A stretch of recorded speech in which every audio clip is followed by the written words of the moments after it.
In visita in città per la campagna di raccolte firme Difendiamo chi difende gli italiani e Veneto ai Veneti, il segretario regionale della Lega Alberto Stefani ha affrontato diversi temi di attualità politica e non solo, partendo dall'importanza per il partito di rinsaldare il contatto con i cittadini. E a Bassano Stefani lancia una nuova proposta, l'assessorato dell'età anziana, per una politica di vicinanza concreta verso la fascia over. Questo è il nostro core business, parlare con le persone, confrontarci con loro, proporre idee. L'assessorato dell'età anziana che abbiamo proposto oggi nasce proprio da questo.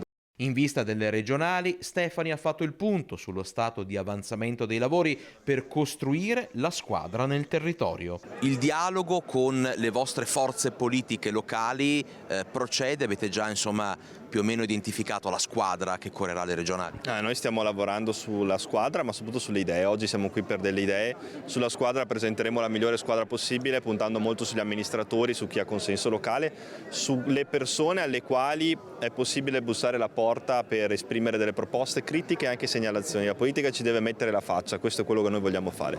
Infine il capitolo sicurezza, che a Bassano è di stretta attualità. La sicurezza è un fenomeno che deve essere garantito da un approccio multilivello, quindi non può essere solo il sindaco, ma deve essere un insieme di livelli istituzionali che devono coordinarsi il più possibile. Credo che siamo di fronte a una società che cambia, c'è il fenomeno delle baby gang, bisogna potenziare gli organici delle forze dell'ordine, garantire anche, possiamo dire, dei sopralluoghi alla sera e quindi anche in periodo notturno.